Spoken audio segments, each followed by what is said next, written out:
Good day to everyone. First of all, I would like to say thank you to the committee for hosting this international seminar.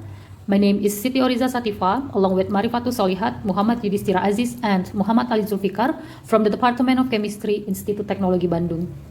I am on behalf of Marifatul Solihat as she cannot attend today's conference, so I'm going to deliver the presentation titled Adsorption of these two ethyl hexyl phthalates using polyacrylonitrile graphene oxide magnetic composite materials.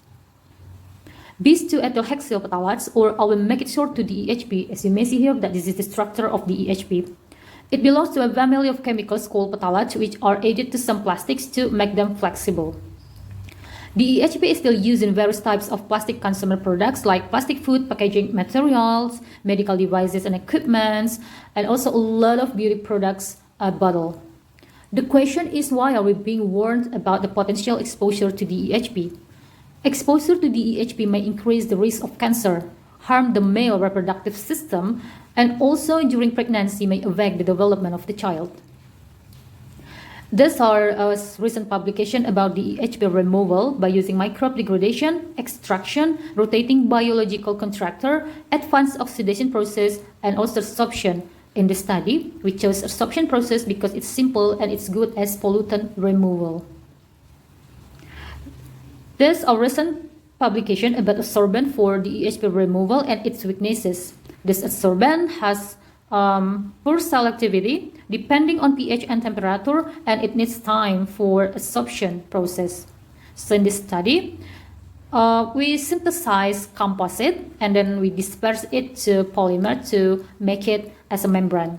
So the polymer that we chose in this study is polyacrylonitrile because it has low density, elasticity, good solvent resistance, and also polymer strengthness. And as for the composite, we synthesize graphene oxide doped by magnetit because it has larger surface area and also good thermal stability. Next, this is our experimental method. So the first step is synthesizing graphene oxide magnetit, and then we disperse it to the polymer using casting method.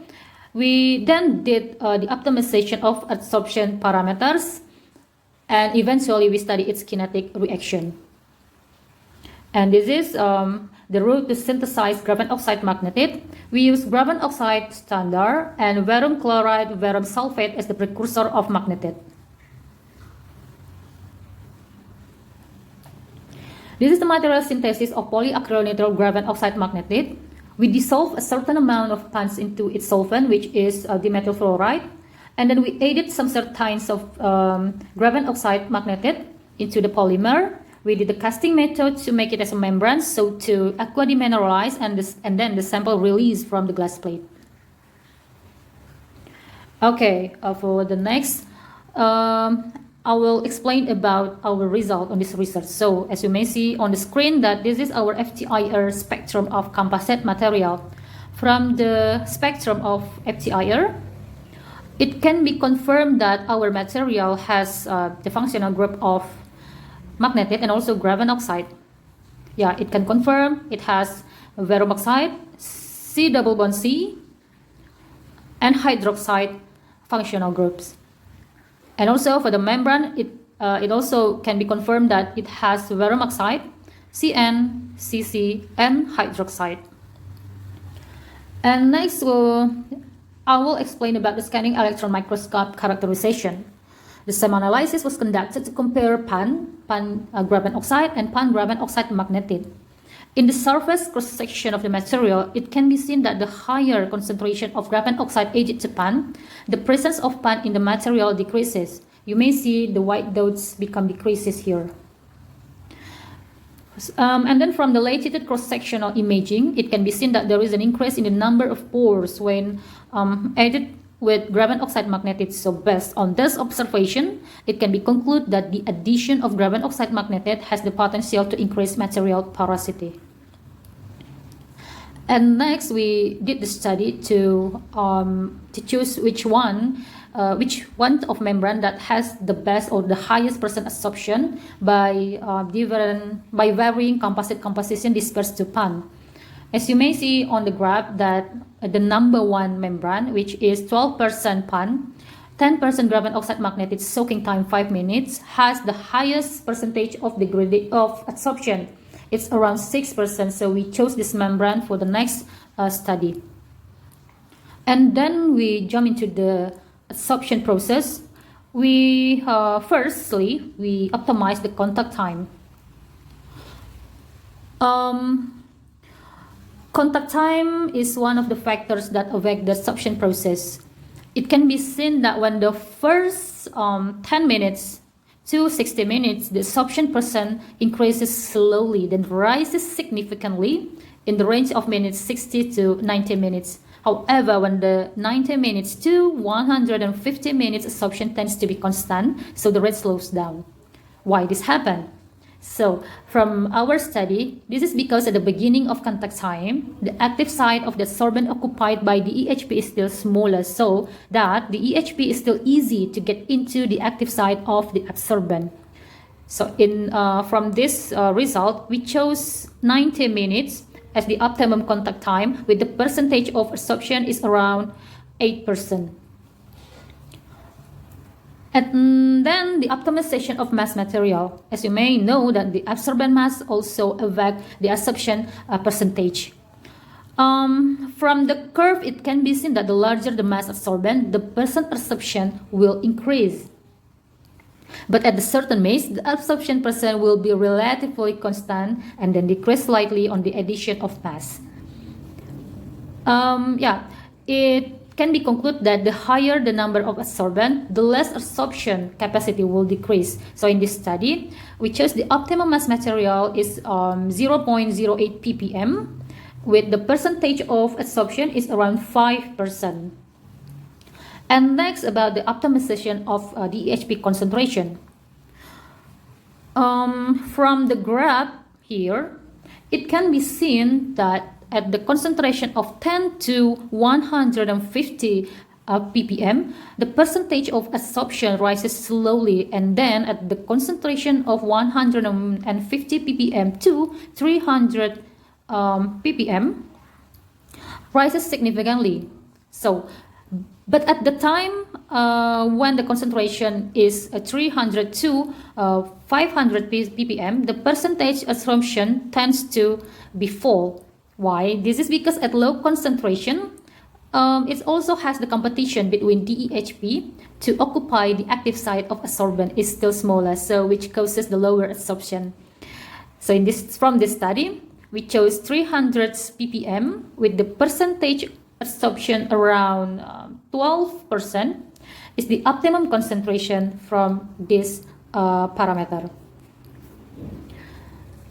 And next, the optimization of temperature.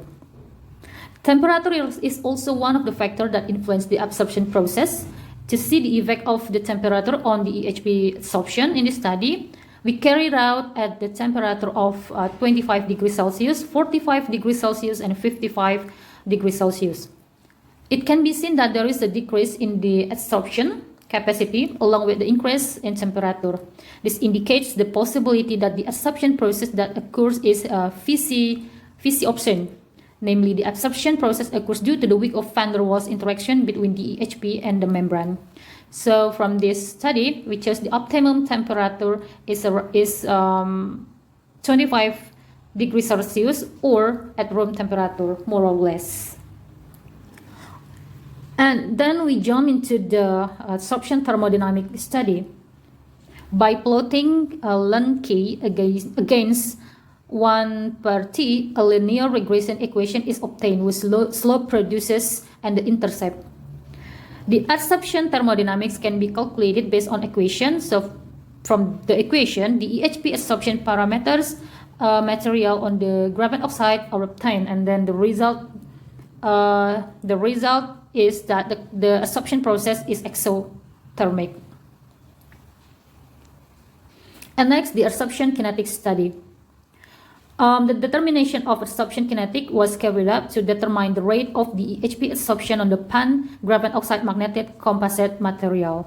So from this study, we conclude that the kinetic model goes to the pseudo first order because it has the highest R. And next, this is the isotherm of adsorption. Adsorption isotherm is the model to describe the mechanism of behavior of adsorption. So when the adsorption reaction has reached equilibrium, the adsorption isotherm can show the distribution of adsorbate molecules between the solid and liquid phases. As you may see on the screen that our adsorption isotherm belongs to the Langmuir isotherm adsorption.